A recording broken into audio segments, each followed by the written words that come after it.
வணக்கம்.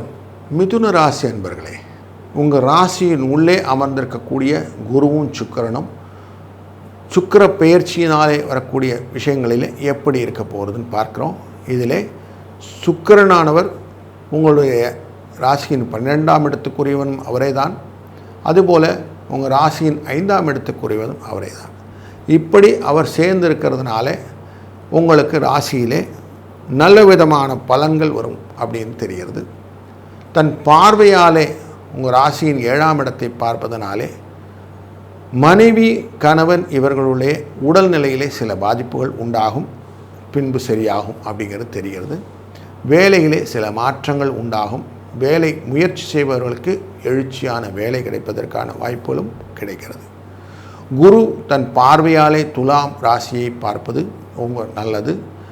அதனால் குழந்தைகள் வாழ்க்கையிலே முன்னேற்றமான சூழ்நிலையும், அதுபோல் தன் பார்வையாலே உங்களுடைய ராசியின் 9ஆம் இடமான கும்பராசியும் பார்ப்பதனாலே உங்களுக்கு லாபத்தை பெற்று தருவதாகவும் அமைகிறது. 1, 5, 9 என்ற திரிகோண பார்வை குருவின் அருளை நிறைய பெருக்கி தந்து பண வரவுக்கான ஏற்பாடுகளை அழகாக செய்து கொடுக்கக்கூடிய சூழ்நிலையை இந்த குரு சுக்கிர இணைவு ஏற்படுத்துகிறது. வாழ்க வளத்துடன்.